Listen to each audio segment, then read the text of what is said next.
BNP যদি সরকার গঠন করে, এটা হচ্ছে ল অ্যান্ড অর্ডার সিচুয়েশনকে নিয়ন্ত্রণে নিয়ে আসার চেষ্টা করা, কোনো লুটপাট আমরা অ্যালাউ করব না। আগামী দিনে বিএনপির সাথে ভারতের সম্পর্কটা আপনারা কিভাবে রিমেইন করার চেষ্টা করছেন? আমরা চেষ্টা করব সীমান্তে হত্যা কমপ্লিটলি বন্ধ করার জন্য এবং ব্যবসা বাণিজ্যের ক্ষেত্রে একটা ব্যালেন্স নিয়ে আসার জন্য আর কি।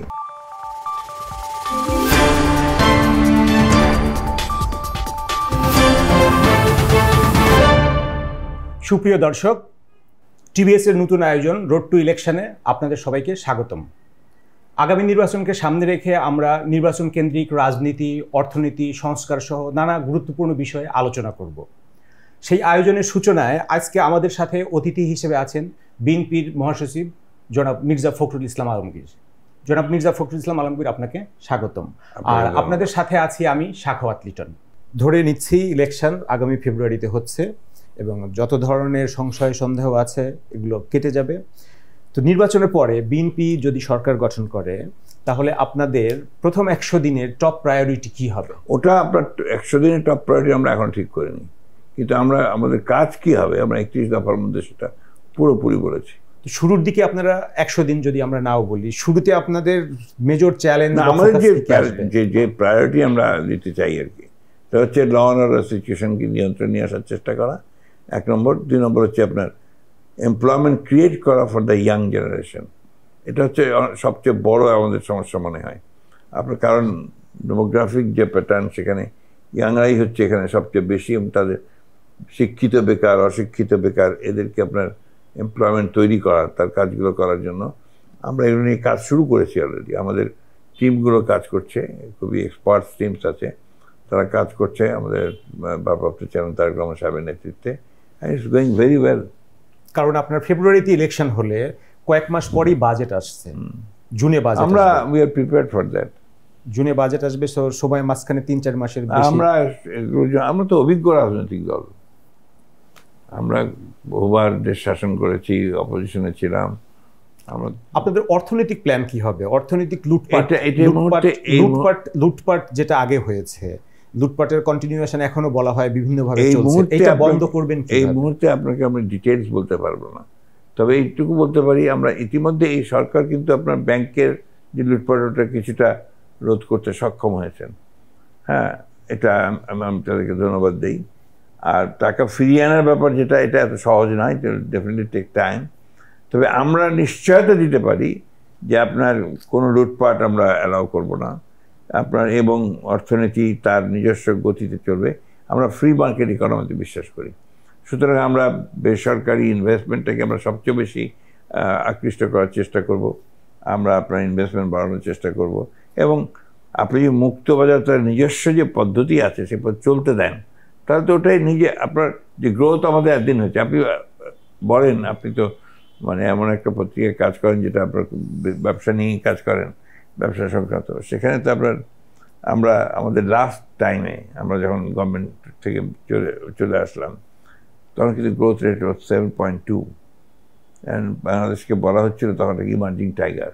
তো আমরা তো সেই দল, সুতরাং আমাদের দুর্ভাগ্য যে বরাবরই একটা ধ্বংসপ্রাপ্ত অর্থনীতিকে আমাদেরকে নিতে হয়। আবার 1975, 1977 আমাদেরকে একটা পুরো ধ্বংসপ্রাপ্ত অর্থনীতিকে যেতে হয়েছে।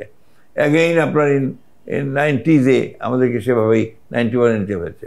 পরবর্তীকালে 96তেও আমাদের একটা দুর্নীতিগ্রস্ত অর্থনীতিকে টেনে তুলতে হয়েছে। আবার এখন যেটা একটা ধ্বংসপ্রাপ্ত, আমরা যদি জনগণের সমর্থনের ক্ষমতায় আসি, এটাকে আবার টেনে তোলার যে চ্যালেঞ্জ, সেই চ্যালেঞ্জ আমাদেরকে নিতে হবে।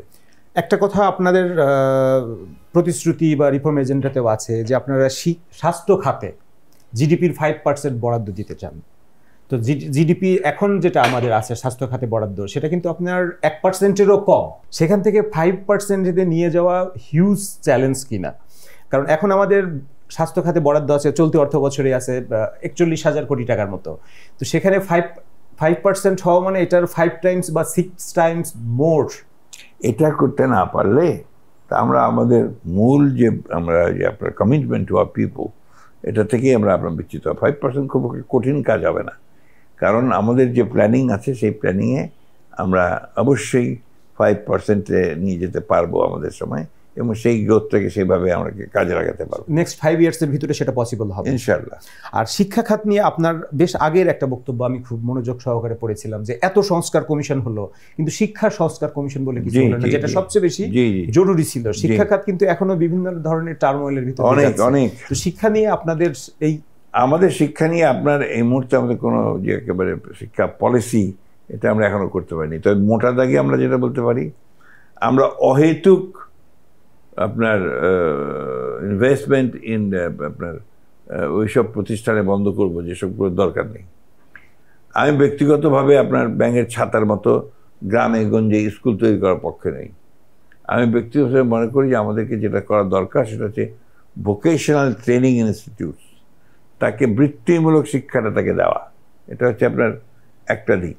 একটা দিক হচ্ছে যে কৃষিতে তাকে আপনার আধুনিক কৃষি কীভাবে করা যাবে সেই হিসাবে শিক্ষিত করে তোলার ব্যবস্থা করা, এবং আপনার শুধু মানে কৃষি জমির কৃষি না, সেখানে লাইভ স্টক, পোলট্রি, পিসিকালচার সবগুলো মিলিয়ে আপনার যেটাকে করা যায়, এই কাজগুলো আমরা যদি আপনার একটু করতে পারি তাহলে আপনার আমরা বাংলাদেশের অর্থনীতি আরও পরিবর্তন নিয়ে আসতে পারি।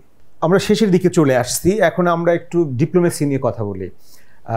আমাদের পার্শ্ববর্তী দেশ ভারতের সাথে বিগত সরকার যেটা আপনার কর্তৃত্ববাদ হিসেবে আখ্যায়িত হয়ে যার পতন হয়েছে, তার সাথে যে সম্পর্ক ছিল সেই সম্পর্কের জায়গা থেকে বর্তমানে তার পতনের পরে সম্পর্ক তো একদম নিম্ন পর্যায়ে চলে আসছে, এবং বিএনপির সাথেও আগে একটা টানাপোড়েন ছিল। তো আগামী দিনে বিএনপির সাথে ভারতের সম্পর্কটা আপনারা কিভাবে রিমেইন করার চেষ্টা করছেন? আমরা প্রত্যেকটি দেশের সঙ্গেই আপনার সুসম্পর্ক রাখার নীতিতে বিশ্বাস করি।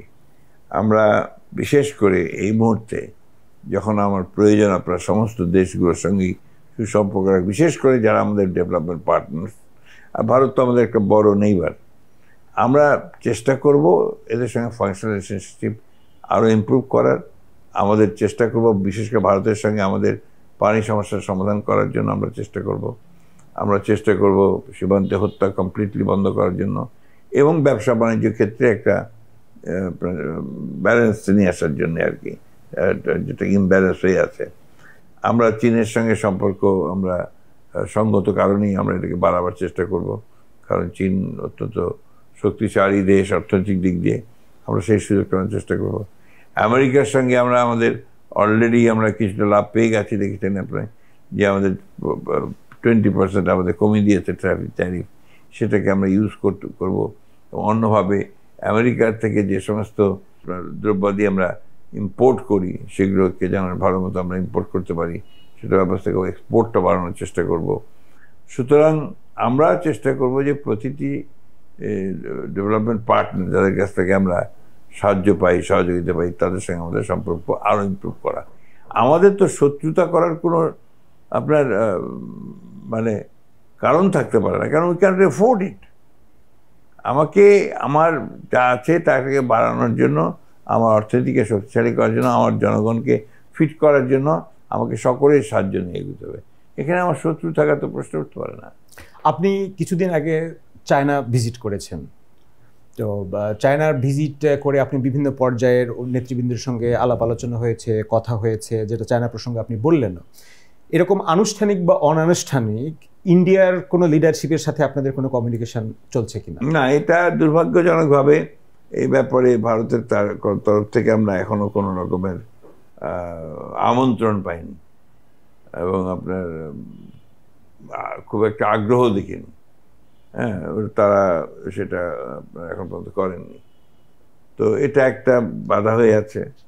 অন্যদিকে এই বাধাটা শেখ হাসিনা এখন ভারতে অবস্থান করছেন দেশ থেকে পালিয়ে গিয়ে, তার ওইখানে অবস্থানটা কি একটা বড় সমস্যা কিনা দুই দেশের ভিতরে আবার সম্পর্ক নতুন করে গড়ে তোলার? না, ওটা তো একটা সমস্যা নিঃসন্দেহে। আপনার হাসিনার ওখানে থাকাটা, এবং যে আপনার অলরেডি আসামি, গণহত্যার আসামি, তাকে ওখানে আশ্রয় দেওয়াটা হচ্ছে একটা আপনার আমাদের গোটা জাতির জন্য কিন্তু এটা আপনার আমরা ভালোভাবে কেউ দেখিনি, তো সেটা স্বাভাবিক। ভারতের সাথে যেমন সম্পর্কের অবনতি হয়েছে, এই অন্তর্বর্তীকালীন সরকারের সময় দেখতে পাচ্ছি পাকিস্তানের সাথে সম্পর্ক আবার নতুন উচ্চতায় নিয়ে যাওয়া, নতুন করে সম্পর্ক গড়ে তোলার একটা চেষ্টা চলছে। আপনারা এটা কিভাবে দেখছেন? এটা আমরা পজিটিভলি দেখি। আপনারা ক্ষমতায় আসলে এটার আমরা পজিটিভলি দেখি। পাকিস্তানের সঙ্গে তো আমাদের বহু দূর, তাদের কাছ থেকে আমরা আমাদের যে সমস্ত জিনিসগুলো আপনার ব্যবসার স্বার্থে আমরা ভালোভাবে আনতে পারি সেটা আরও আনার চেষ্টা করা। টেক্সটাইল, রাইস, আপনার তারপরে হুইট, এগুলো ওরা ভালো করে, কম পয়সায় আমরা ওগুলো আনতে পারবো। একই সঙ্গে আমরা আমাদের এক্সপোর্ট কিছু করতে পারবো, বাড়াতে পারবো। এটা একটা চমৎকার বিষয়। সেই সঙ্গে তারা আফটারঅল এই সার্কের ব্যাপারটা আছে, তো আমরা সার্ককে কিন্তু পুনরুজ্জীবিত করার চেষ্টা করব। এটা আমাদের খুব জরুরি বলে আমরা মনে করি। সার্কের প্রধান সমস্যা হিসেবে দেখা হয় ইন্ডিয়া পাকিস্তানের বৈরী সম্পর্ক। ভারতের আপনি মানে ইনঅ্যাক্টিভিটি, এই ব্যাপারে সে চাপ থাকে সবসময়। আর রিজনাল অন্য ব্লক যেগুলো আছে সেই ব্লকগুলো নিয়ে আপনারা কোন? আমাদের খুব ভালো সম্পর্ক এবং এটা আরো শক্তিশালী করা হবে। আমার লাস্ট কোশ্চেন, আপনি একজন আশাবাদী মানুষ, তো আগামী 5 থেকে 10 বছরে বাংলাদেশকে আপনি কোথায় দেখতে চান? আগামী 5 থেকে 10 বছরে বাংলাদেশকে আমি আপনার একটা গণতান্ত্রিক রাষ্ট্র হিসেবে দেখতে চাই, যেটাকে একেবারে বলা যে ইনফেন্ট গণতান্ত্রিক রাষ্ট্রের মতো দেখতে চাই, যেটা উঠে আসবে আস্তে আস্তে ধীরে ধীরে। একই সঙ্গে এর অর্থনীতি তার ভিত্তি খুঁজে পাবে, এটাও দেখতে চাই। এবং মানুষের জীবন মান উন্নত হবে, সেটাও দেখতে চাই। এবং বাংলাদেশে একটা ডেমোক্রেটিক কালচার তৈরি হবে, সেটাও দেখতে চাই। এবং আপনার উদ্বেগ যেটা ডানপন্থী রাজনীতির উত্থান, সেটা আপনার গণতন্ত্র চললেই, নির্বাচন হলেই সেটা স্থিমিত হয়ে যাবে। মির্জা ফখরুল ইসলাম আলমগীর, আপনাকে অসংখ্য ধন্যবাদ আমাদেরকে সময় দেওয়ার জন্য। আপনি ভালো থাকবেন, সুস্থ থাকবেন। প্রিয় দর্শক, আমরা আজকে এখানেই শেষ করছি। আপনারা ভালো থাকবেন, সুস্থ থাকবেন, নিরাপদে থাকবেন।